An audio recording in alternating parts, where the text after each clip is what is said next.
Alors dans cette vidéo, on va reprendre un petit peu ce qu'on a vu la dernière fois sur la loi normale, et donc sur les lois normales plus exactement. Alors je ne vais pas tout reprendre en détail, je reprends que les principaux points, et ensuite il y aura un ou deux petits exercices sur ce sujet. Donc je vous rappelle, la courbe que vous voyez devant vous ici, c'est ce qu'on appelle une courbe de Gauss, ou une gaussienne. C'est une courbe qui va régir pas mal de choses dans la nature, et pas mal de choses aussi dans l'industrie.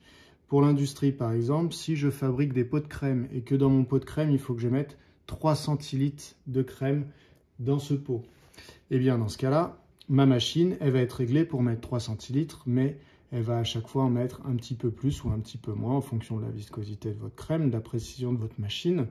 Et donc, la répartition va suivre cette forme-là. C'est-à-dire que des pots qui contiennent autour de 3 centilitres, eh bien, il y en aura beaucoup, vous voyez, la courbe est haute.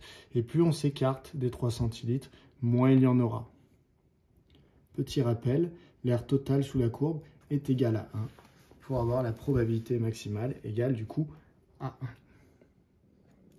La forme de la courbe, ce sera toujours une forme de vague comme ça. Le pic de la vague ici sera toujours à l'abscisse qui correspondra à ce qu'on appelle l'espérance. La vague sera toujours symétrique par rapport à la droite d'équation x égale l'espérance. Donc si je modifie l'espérance et que je ne modifie pas l'écart type, eh bien regardez, ça va avoir pour effet de déplacer ma courbe, de la translater selon l'axe des abscisses. Donc je peux aller dans les deux sens. Donc dans ce cas-là, on modifie l'espérance. Qu'est-ce qui se passe si je modifie l'écart type? Modifier l'écart type, si je reprends l'exemple de mes petits pots de crème, ça voudrait dire modifier l'efficacité de ma machine, c'est-à-dire la précision de ma machine. Si je diminue l'écart type, vous voyez que ma courbe se déforme. Donc je remets comme avant. C'était comme ça. Vous voyez que le sommet de ma vague, ici mon pic de ma vague, est beaucoup plus haut. Mais comme on a dit que l'air sous la courbe devait toujours faire 1, eh bien, si le pic est plus haut, ça oblige ma courbe à être plus resserrée autour de 3. Ça veut dire que, vous voyez ici, par exemple, un pot qui contenait 2,2 centilitres, eh bien ici, on arrive dans des zones qui sont fortement peu probables. Et si jamais je remets comme avant, eh bien 2,2, être entre 2,2 et 2,4 par exemple, est beaucoup plus probable avec un écart type de 0,3 qu'avec un écart type de 0,2, puisqu'ici on a quasiment plus d'air entre 2,2 et 2,4. Donc lorsque je rapproche l'écart type de 0, ça va avoir pour effet de augmenter mon pic sur ma courbe. Et lorsque j'augmente cet écart type, ça va avoir pour effet finalement de diluer un petit peu ma courbe sur l'axe des abscisses. Donc j'ai rabaissé le pic. Comme l'air sous la courbe est égal à 1, eh bien vous voyez, ça étale un petit peu les valeurs. Donc ça veut dire que plus mon écart type est grand, plus finalement ma machine, si le but c'était de remplir 3 centilitres, sera imprécise. Puis vous voyez, elle laisse beaucoup de place à des valeurs qui sont lointaines de 3. Alors que si je mets un écart type proche de 0, pardon, eh bien dans ce cas-là, on voit que les valeurs vont être beaucoup plus autour de 3. Donc il faut que vous connaissiez l'influence de ces deux paramètres sur la courbe, sur la gaussienne, et donc après sur les probabilités. Alors pour calculer une probabilité avec cette loi normale, eh bien il faut calculer l'aire qui est comprise entre la courbe, l'axe des abscisses et les valeurs qu'on souhaite. Par exemple, si je veux calculer pour mon petit pot, je vais remettre comme avant, allez. Donc je vais augmenter sigma pour la remettre comme avant, voilà. Si je veux savoir quelle est la probabilité, quand je choisis un petit pot au hasard à la sortie de mon usine, qu'il contienne entre 2,8 centilitres et 3,5 centilitres, eh bien il va falloir que je calcule l'air qui se situe entre la courbe, l'axe des abscisses, la droite d'équation x égale 2,8 et la droite d'équation x égale 3,5. Et je m'aperçois que l'air, donc vous voyez là l'ordinateur me l'a calculé, eh bien vaut 0,7. Ça veut dire que j'ai 70% de chance que mon petit pot de crème choisi au hasard à la sortie de l'usine contienne entre 2,8 et 3,5 centilitres. Maintenant, ce qu'on va revoir, c'est que si je change la valeur de mon écart type, et donc que je vais jouer sur la forme de la vague, eh bien ça va me modifier également mes calculs de probabilité. Donc là, pour l'instant, si je prends un petit pot à la sortie de l'usine, on a dit j'ai 70% de chance pour qu'il contienne entre 2,8 et 3,5 centilitres.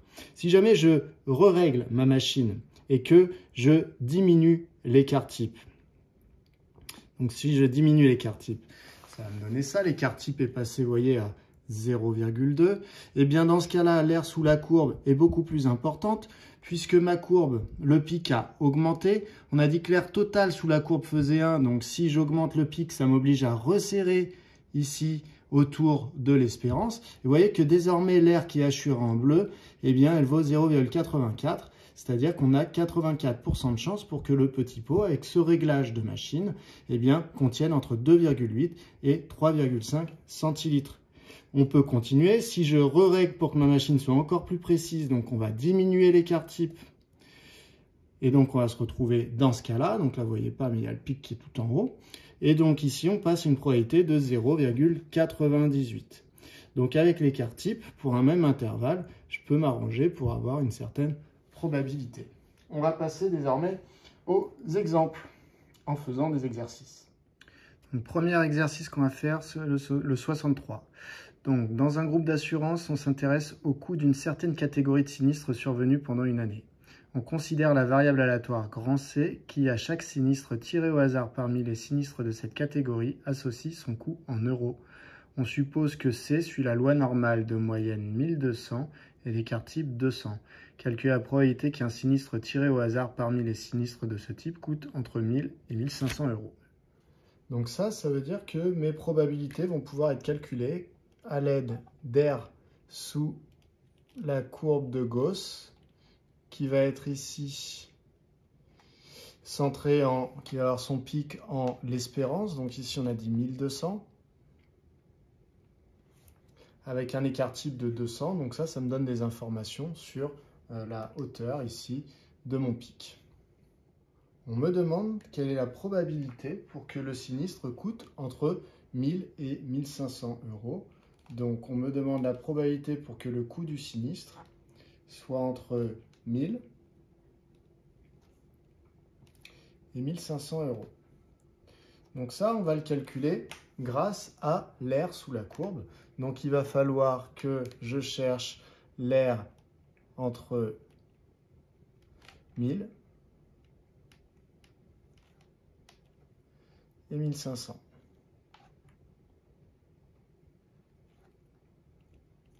Donc, il va falloir que je cherche la valeur de l'air assuré. Ce sera exactement la probabilité que je cherche à calculer. Voilà. Quand vous rédigez, on doit voir apparaître la phrase. On doit voir apparaître un petit croquis comme ça, à main levée. Et on doit voir apparaître la notation mathématique ici.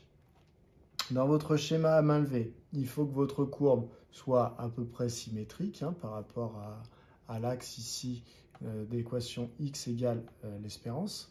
Et ensuite, vous voyez ici, quand je me suis écarté d'un côté de 200, de l'autre côté, je me suis écarté de 300, il faut que ça reste cohérent au niveau des distances. Donc, je ne vous demande pas d'être très précis. Vous voyez, moi, par exemple, ce n'est pas vraiment bien réalisé, mais on comprend bien que ici 1000 est moins espacé de 1200 que l'est 1500.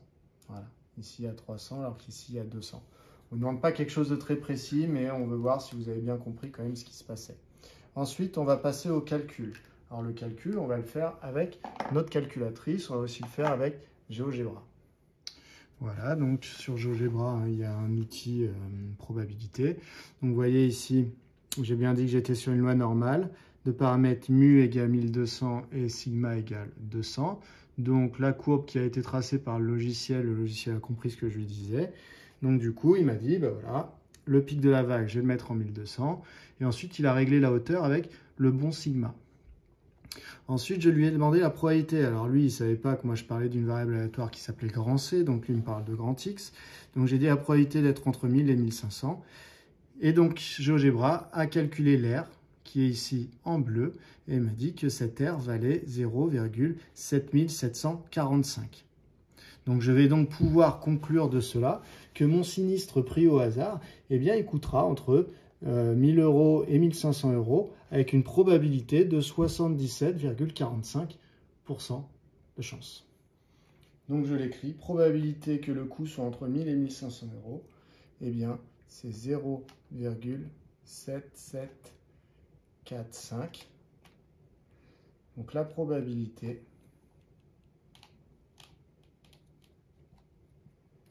est de 77,45% si vous voulez exprimer à l'aide de pourcentage. Maintenant, vous allez me dire, oui, mais nous, on n'a pas GeoGebra, donc je vais le faire avec une calculatrice. Alors, avec la calculatrice, on va devoir exactement faire la même chose. Donc, on va aller dans Distribution. On est sur une loi normale. Et on veut calculer des probabilités d'intervalle. Donc, c'est normal FREP. Ça peut être normal CD si vous êtes sur Casio. On entre. Alors, là, il va y avoir plusieurs choses demandées. Il y a borne inf, borne sup. Vous, ça peut être min, max également sur vos calculatrices. Ensuite, vous avez mu, sigma. Et ensuite, coller, ça va être pour effectuer. Alors, mu et sigma, hein, c'est le mu et sigma de l'exercice. Alors, on demande d'abord la borne inf. La borne inf et la borne sup, c'est tout simplement mon intervalle sur lequel je veux calculer la surface.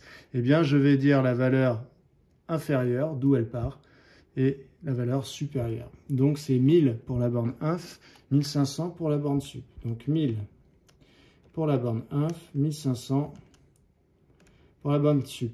Mu, c'est l'espérance. Donc, on avait dit que l'espérance était de 1200. Et sigma, c'est l'écart type. L'écart type, on a dit qu'il était de 200. Ensuite, j'appuie sur coller. Donc là, ça me colle dans ma page de calcul. Il faut que je valide encore. Et donc, apparaît bien 0,7745. C'est la même valeur que ce qu'on avait trouvé avec le logiciel. Ici, on a un peu plus de chiffres après la virgule, mais c'est la même valeur. On passe à un autre exemple. Alors cette fois-ci, on va faire exercice 64 qui est ici. Donc, vous pouvez faire une petite copie d'écran si vous souhaitez l'avoir sous les yeux. On note grand X, la variable aléatoire qui, à chaque homme prélevé au hasard dans les étudiants d'un campus, associe la taille en centimètres. On suppose que X suit la loi normale de moyenne 178 et écart type 10. Déterminer la probabilité de chacun des événements suivants. Donc j'ai écrit la phrase qui va faire que je vais pouvoir calculer mes probabilités. Donc grand X, la taille d'un étudiant pris au hasard, hein, eh bien, suit la loi normale d'espérance mu égale 178. Donc c'est-à-dire qu'en moyenne, les étudiants font 1,78 m. Et donc on a un écart type de 10. Donc ça nous donne une idée de la répartition autour des fameux 1,78 m. Donc comme je sais que c'est une loi normale, je sais que ça va être géré par une courbe de Gauss. Et comme je sais que l'espérance, c'est 178, eh bien, je sais que le pic de ma vague est à 178. À partir de là, on va me poser des questions et je vais m'intéresser à différents intervalles et on va voir les probabilités que ça me donne. Alors tout d'abord, on va s'intéresser à l'événement A qui était l'homme qu'on choisit au hasard a une taille supérieure à 180. Autrement dit, il mesure plus d'1,80 m. Donc la probabilité de l'événement A, finalement, c'est la probabilité pour que la personne, l'homme choisi au hasard, ait une taille, donc sa taille, on la note grand X, c'est la variable aléatoire, supérieure à 180. Alors ici, vous pouvez mettre supérieur ou égal ou strictement supérieur. Ça ne change rien puisque sur des calculs d'air, si on retire juste un bâton, entre guillemets, qui n'a pas d'épaisseur, eh bien on ne changera pas l'air. Alors, si je dois assurer cette zone, qu'est-ce que ça va me donner ? Il faut que je me place à 180 et donc je veux que la personne ait une taille supérieure à 180. Donc en fait, je m'intéresse à l'air qui se trouve sous la courbe, comme ça. Alors la difficulté qu'on pourrait voir à cela, c'est qu'ici, la courbe ne touchera jamais l'axe des abscisses. Donc en fait, il faudrait assurer un petit peu à l'infini. Bon. Quoi qu'il en soit, avec notre calculatrice et avec la précision qu'on nous demande nous, c'est-à-dire à 3 chiffres après la virgule, eh bien on va s'en sortir très largement. Alors je vous fais directement sur la calculatrice, on va dans Distribution, on va dans normal FREP. Ici, borne inf, on démarre donc notre intervalle en rouge à 180. Borne sup, et ben là on est un peu bloqué, vous voyez, on ne sait pas quoi mettre. Eh bien, on va mettre un nombre qui est très très grand par rapport à la situation. Alors nous ici, la taille, vous voyez, c'est 1,78 m, donc ça faisait 178. Nous, on va mettre, par exemple, si on met 1 million, eh bien c'est très très grand par rapport aux valeurs de notre exercice, par rapport aux tailles possibles. Donc ça va faire comme si on était à l'infini. Ensuite, mu c'est 178 et sigma c'est 10. Donc je répète, mon intervalle rouge, je connais la borne inférieure, 180, la borne sub, je simule plus l'infini en mettant un nombre très très grand. Et je trouve 0,4207. Alors vous pourriez dire, mais oui, mais si j'avais pas mis 1 million, mais que j'avais mis 2 millions, ça aurait changé la valeur qu'il a. Oui, vous avez raison, ça aurait changé la valeur qu'il a, mais vous ne l'auriez même pas vu parce que ça aurait été un chiffre après la virgule qui n'est même pas affiché, qui est beaucoup trop lointain. Vous pouvez essayer, hein. Vous verrez, pour les 3 premiers chiffres ici, on n'est même pas obligé d'aller voir aussi loin. Donc du coup, si on doit conclure à 10 moins 3 près, donc à 3 chiffres après la virgule, on va dire 0,421. Vous avez donc 42,1% de chance que si vous prenez un homme étudiant au hasard dans cette université, eh bien, il mesure plus d'1,80 m. On passe à l'événement suivant.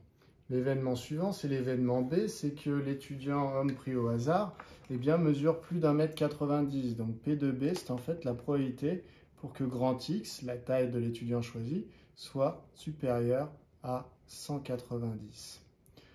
Alors ici, on ne change pas la forme de la courbe, c'est simplement la zone assurée qui va changer. Pourquoi? Parce que c'est toujours la même loi normale d'espérance 178 et d'écart type 10. Donc cette fois-ci, on va aller voir à 190 et on va regarder la probabilité d'être au-dessus. On reprend la calculatrice et on va retourner dans distribution, normal FREP. Du coup, nous, on veut en borne inf, ici, on veut 190. C'est la zone verte hein, qui va m'intéresser. Donc 190. Borne sub, je ne veux pas m'arrêter, donc je laisse 1 million, ça me va très bien. Mu et sigma, je n'y touche pas parce que je n'ai pas changé la courbe. Et donc, on me dit que ça vaut 0,115. Donc, je me retrouve avec une probabilité de 0,115 à 10 moins 3 près, ce qui fait 11,5% de chance de tomber sur quelqu'un de plus d'1,90 m quand je prends un étudiant au hasard. Maintenant, on va s'intéresser à l'événement C. L'événement C, c'est l'étudiant à une taille inférieure ou égale à 150. Donc, c'est la probabilité pour que grand X, sa taille, soit inférieure ou égale à 150. Alors, si je dois le faire sur mon schéma, eh bien, ça va me donner... On veut des tailles inférieures à 150. Donc 150 déjà par rapport à 178, ça se situe du côté gauche. Alors 150, je vais mettre par là. Hop. Et donc je veux que l'étudiant ait une taille inférieure à 150. Donc c'est qu'il se trouve dans cette zone-là. Donc cette fois-ci, c'est cette zone qui se situe ici. Je prends ma calculatrice. Et je vais faire mon petit calcul. Je retourne dans normal FREP. Ici, borne inférieure, vous voyez, il n'y a pas de limite à gauche. Donc, je vais mettre moins 1 million. Par contre, borne sup, c'est 150. Je ne change pas mu, je ne change pas sigma. Je fais mon calcul et je trouve 0,003 si j'arrondis à 10 moins 3. Donc 0,003.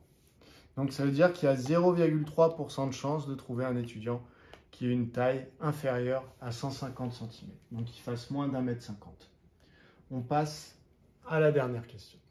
La dernière question, c'est quelle est la probabilité qu'il mesure entre 160 et 185? Donc, il faut représenter une zone, donc entre 160